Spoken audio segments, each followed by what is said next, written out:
നടു റോഡിൽ വെച്ച് പെൺകുട്ടിയെ പീഡിപ്പിക്കാൻ ശ്രമിച്ച പ്രതി പിടിയിലായി. ഈ വാർത്ത 2 ദിവസം മുൻപ് നമ്മൾ ക്രൈം ഫയലിൽ ചർച്ച ചെയ്തതാണ്. ബംഗളൂരു തിലക് നഗർ സ്വദേശി സന്തോഷ് ഡാനിയലാണ് കോഴിക്കോട് നിന്ന് പിടിയിലായത്. 10 ദിവസം മുൻപ് ബംഗളൂരു BTM ലേഔട്ട് റോഡിൽ വെച്ചാണ് ഇയാൾ യുവതിയെ കടന്നുപിടിച്ചത്. KB ശ്രീധരനുണ്ട് വിശദാംശങ്ങളുമായി. ശ്രീധരൻ, അന്ന് നമ്മൾ ഈ വാർത്ത കൈകാര്യം ചെയ്തിരുന്നു. അവരുടെ ദൃശ്യങ്ങളടക്കം, നമുക്ക് കിട്ടിയ ദൃശ്യങ്ങളടക്കം ഒക്കെ പുറത്തുവിട്ടിരുന്നു. കോഴിക്കോട് നിന്ന്, കേരളത്തിൽ നിന്നാണ് പ്രതി പിടിയിലായിരിക്കുന്നത്. വിശദാംശങ്ങൾ. 10 ദിവസം മുൻപാണ് BTM ലേഔട്ടിലെ ഒരു റോഡിൽ വെച്ച് നമ്മൾ ഈ ദൃശ്യങ്ങൾ കാണുന്ന പോലെ 2 പെൺകുട്ടികൾ നടന്നു വരുന്നു. പിന്നിൽ നിന്ന് വന്ന യുവാവ് ഒരു പെൺകുട്ടിയുടെ സ്വകാര്യ ഭാഗത്ത് കടന്നു പിടിക്കുന്നത്. ഇതിനുശേഷം ഇയാൾ അവിടെ നിന്ന് ഓടിപ്പോവുകയായിരുന്നു. പോലീസിനെ സംബന്ധിച്ച് ഇതൊരു വലിയ തലവേദന ഉണ്ടാക്കിയ കേസാണ്. പ്രതിയെക്കുറിച്ച് യാതൊരു വിധത്തിലുള്ള വിവരവും പോലീസിന് ആദ്യഘട്ടത്തിൽ ലഭിച്ചില്ല. ഏതാണ്ട് 800ഓളം CCTV ക്യാമറകൾ പരിശോധിച്ചതിൽ നിന്നാണ് പ്രതിയിലേക്ക് പോലീസിന് എത്താനായത്.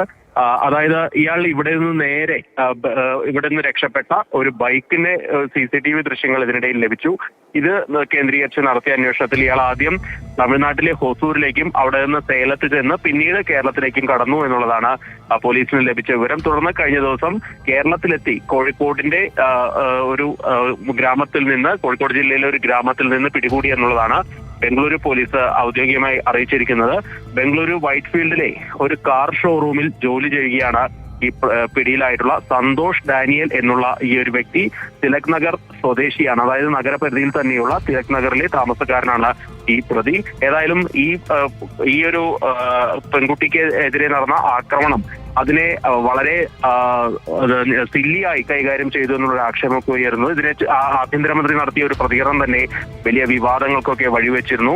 നഗരപരിധിയിൽ തന്നെ ഈ പെൺകുട്ടികൾക്ക് നേരെ അല്ലെങ്കിൽ അവരുടെ സുരക്ഷയെ സംബന്ധിച്ചുള്ള ആശങ്കപ്പെടുന്ന ഒരു ദൃശ്യങ്ങൾ തന്നെയായിരുന്നു ഇത്. ഏതായാലും ഒടുവിൽ 10 ദിവസത്തിനൊടുവിൽ പ്രത്യേക അന്വേഷണ സംഘം ഈ പ്രതിയെ പിടികൂടിയിരിക്കുകയാണ്. ഇയാളെ വിശദമായി ചോദ്യം ചെയ്ത് വരികയുമാണ്.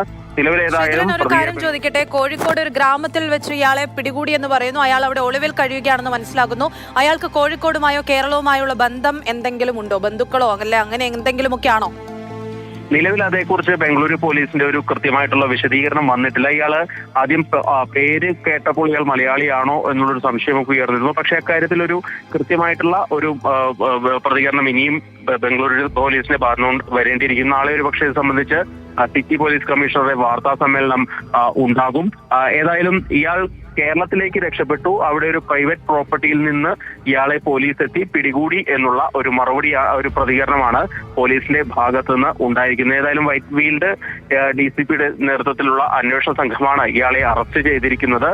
കോഴിക്കോട് ഇയാൾക്ക് ഏതെങ്കിലും തരത്തിൽ സഹായം ലഭിച്ചിട്ടുണ്ടോ തുടങ്ങിയ കാര്യങ്ങളെല്ലാം തന്നെ ഇപ്പോൾ പോലീസ് പരിശോധിച്ച് വരികയാണ്. നിലവിലേതായാലും CCTV ക്യാമറകൾ കേന്ദ്രീകരിച്ച് നടത്തിയ അന്വേഷണത്തിലാണ് പ്രതിയെക്കുറിച്ചുള്ള കൃത്യമായ വിവരം ലഭിക്കുകയും പിന്നീട് ഇയാളുടെ സഞ്ചാരപാത കേന്ദ്രീകരിച്ച് പോലീസ് നടത്തിയ അന്വേഷണത്തിനൊടുവിലാണ് ഈ സന്തോഷ് ഡാനിയൽ, ഇയാൾ ഡ്രൈവറായിട്ട് ജോലി ചെയ്തു വരികയാണ്, തിലക് നഗറിൽ താമസിക്കുന്ന ഒരു വ്യക്തിയാണ് എന്നുള്ളതാണ് പോലീസ് ഇപ്പോൾ നൽകുന്ന ഔദ്യോഗികമായിട്ടുള്ള വിവരം.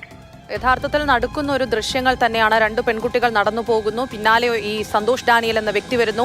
ആ പെൺകുട്ടിയെ കയറി പിടിക്കാൻ ശ്രമിക്കുന്നു, കയറി പിടിക്കുന്നു. 2 പേരുള്ളത് കൊണ്ട് മാത്രമാണ് ആ പെൺകുട്ടികൾ അവിടെ വെച്ച് അത്രയും അതിക്രമം നേരിട്ടു. അതിനുശേഷം സുരക്ഷിതരായി എത്തുന്നത് എന്നുള്ളതാണ് ഈ ദൃശ്യങ്ങളൊക്കെ കാണുമ്പോൾ മനസ്സിലാകുന്നത്. അയാൾ കോഴിക്കോട് നിന്ന് പിടിയിലായി എന്ന് പറയുമ്പോൾ കേരളവുമായി എന്ത് ബന്ധം?